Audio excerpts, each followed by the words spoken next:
What's going on, everybody? Welcome back to the Playbook Sports Podcast, coming at you with your boys. You know them. We got Opal, we got Cephs, we got Downtown Sage, Brian. We are ready to roll. Regular season is over. Playoffs start this week.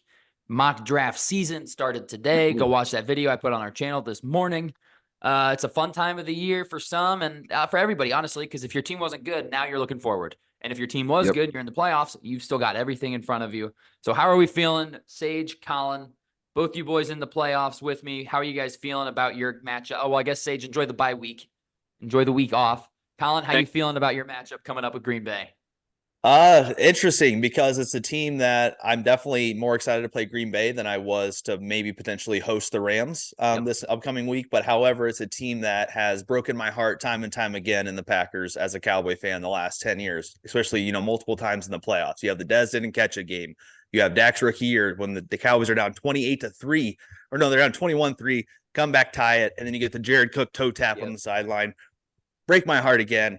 Can Dallas get over the hump of Green Bay? They're going to be playing at home. I'm thrilled. I can't wait.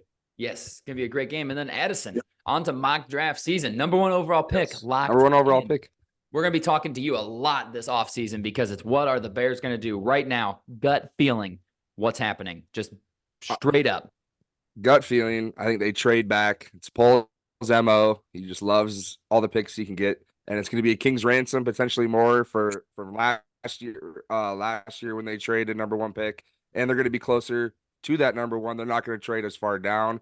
So I think it's going to be a king's ransom, and Poles is going to be looking at the picks and can't turn them down. Okay, I like it. Keep Justin Fields. Yeah, I'm all for that. I think that's the right choice personally, but we'll see what happens as the season goes. But let's look back just a little bit at this season. Ladies and gentlemen, I am thrilled to welcome you all to the second annual Gary Kubiak Till I Collapse Awards. We have 3 teams going for it this year. I'm just going to list off the teams. I'll explain why they got the position that they got. So, first team I want to mention here, the Miami Dolphins. This one hurts me. Still in the playoffs. That's the big point. But Miami, 3-game lead in the division with 5 games to go. Just have to win one, choke against Tennessee, and now instead of hosting a playoff game, you get to go to Kansas City where it is going to be 9 degrees and snowing. Congratulations, idiots. You did it. Dolphins, finalist for the Gary Kubiak Till I Collapse Awards. My second finalist I have listed here, Philadelphia Eagles, 10-1 in the driver's seat for the number 1 seed in the NFC. No key injuries to speak of, like Miami at least have to fall back on. And then even with a couple of losses that were devastating for the Eagles, all you had to do was beat the Giants and the Cardinals, and you still win your division. You still get to host the playoff games all the way up to the NFC Championship game, and you completely fall apart, and you lose 2 of 3 games to teams that you are way better than. I mean, just to completely fall apart, and now you get to go to Tampa Bay and take on a frisky Buccaneers team. You know Baker's ready to roll. Shake and bake, baby. So good job, Philadelphia. You are a Till I Collapse finalist. And then the third team I've got listed here, Jacksonville Jaguars, man. 8-3 with a 2-game lead in their own division, in a division led by Gardner Minshew, Will Levis, and Ryan Tannehill, and then C.J. Stroud, who's proven to be really good. They went 1-5 in their final 6 games to not only lose their division on the last day of the season, but to not make the playoffs entirely. To go from being a playoff win last year against the Chargers to out of the playoffs entirely. And when you look at those 5 losses that they had, they lost to Jake Browning, Joe Flacco, Ryan Tannehill, Baker Mayfield, and Lamar Jackson, which, fair, that one's tough. But those other ones, man, when everything you have to play for is right there, cannot have it. I mean, that's just tough. Cannot have it. So, in third place in the Gary Kubiak Till I Collapse Awards, it's your Miami Dolphins. Because the Bills had to go crazy in order to take the division. The Bills went 5-0 to finish the year. More so the Bills took it than the Dolphins collapsed, although the Titans game was colossal and will haunt me for years. Number 2, Philadelphia Eagles. They were 10-1, yes, looking really, really good. But at the same time, they're still in the playoffs as a 5 seed. And they really weren't very good all year. They were just a weird team, constantly winning games that you're like, man, they're not doing, they're going to figure it out. They're going to figure it out. They're going to figure it out. Maybe that's just who they are. And they got exposed a little bit towards the end. But I think it's a pretty clear Till I Collapse winner this year, ladies and gentlemen. I'd like to congratulate the Jacksonville Jaguars on being this year's Gary Kubiak Till I Collapse award winners. What a year. 8-3. I had them going. I was looking at our preseason predictions. I had them going 13-4 and fighting for the 1 seed. And they were 8-3. And I was like, oh, we all look smart. We all look great for picking that. And they just shit the bed. Just shit the bed. Absolutely. I mean, the Jags had a 7-1 stretch. A 7-1 stretch. And they still failed to make the playoffs, like you said, and they 8-3, just absolute collapse. And it's just really bad as well when you look at the teams that ended up competing for the division, Colts and Texans. Obviously, Colts didn't even have their young rookie quarterback, franchise guy in Richardson, but the Texans did have theirs, C.J. Stroud. And that just, the confidence in the Houston Texans building has got to be unmatched just going forward. I mean, first-year rookie with a defensive head coach, DeMeco Ryans. They come in, they light it up. Win the division, and just an absolute, like you said, it collapsed from the Jags. And this is just tough time. I mean, wrong time to give the opponents in the division confidence going forward when that was yours to have. That was yours to have. You could have had 10+ wins. Instead, Nate, you said it, man. What a way to collapse the end of the season, 1-5. I mean, terrible.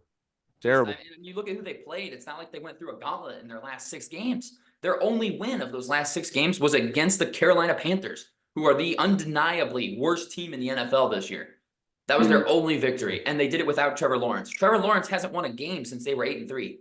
Hasn't won a game.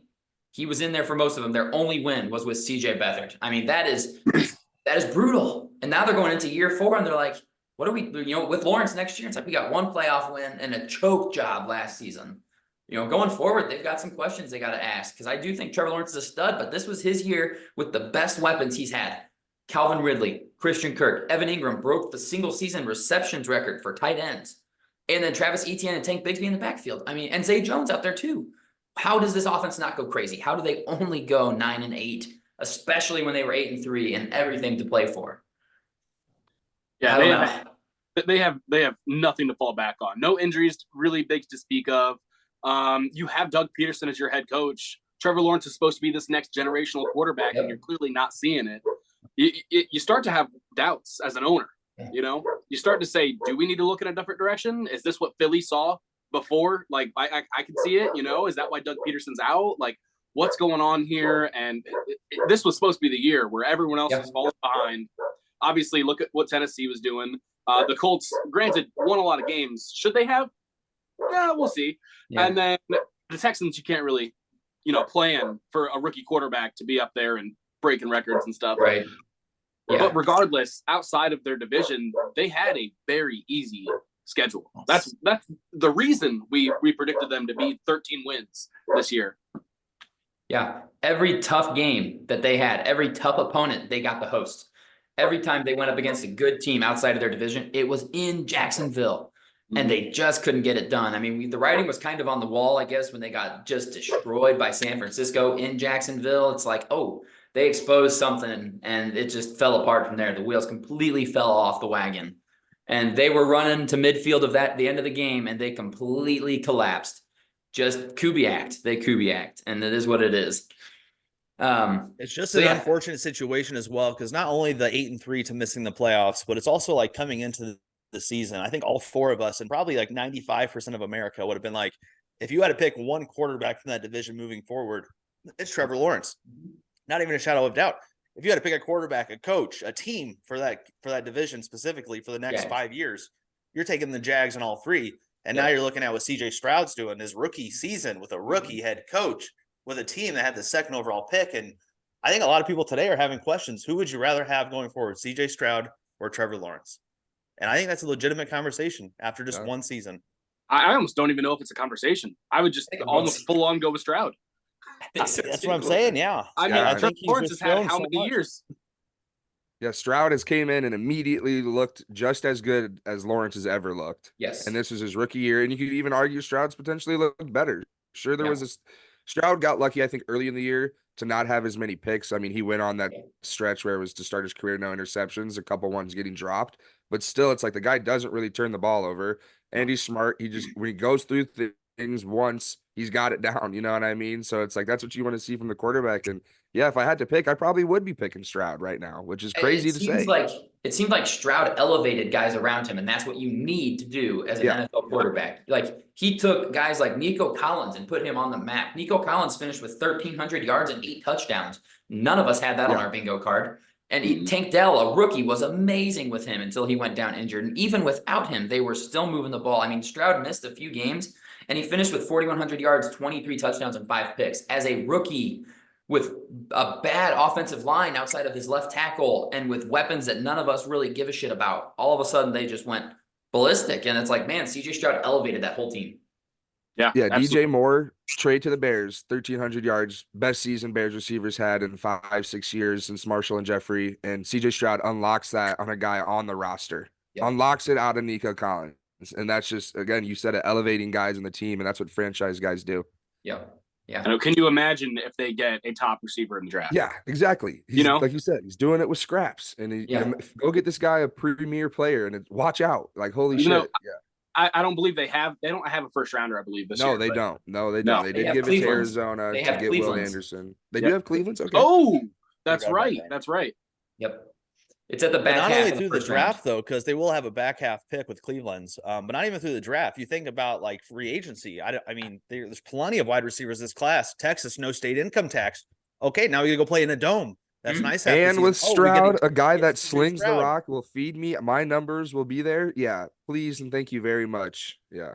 I think we're going to see some guys head to Houston, which I never thought we'd say that they might get some free agents anytime soon. So I don't know, things to consider. But also, while we're on the topic of the Kubiak, I would be remiss as a Dallas Cowboy super fan not to come up here and talk about the collapse of the Philadelphia Eagles while we were on the topic of it. Of course. You talk about 4 games you have to win. Not even win. You just can't lose 3 of your last 4, and you lose to Drew Lock and the Seahawks. And then you come home and beat the Giants by 8. Yeah. And then you lose to the Cardinals at home in a game. You go into week 17, 2 games left.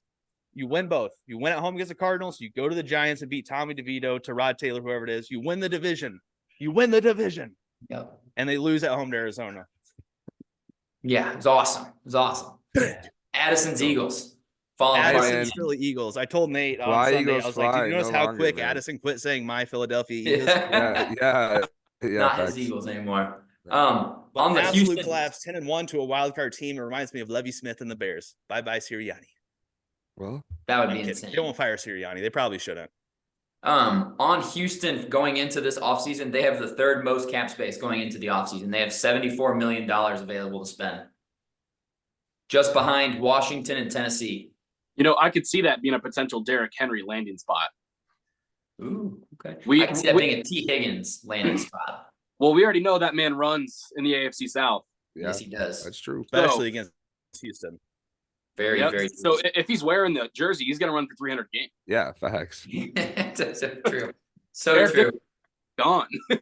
But those are the Gary Kubiak Awards for the 2023-2024 NFL season.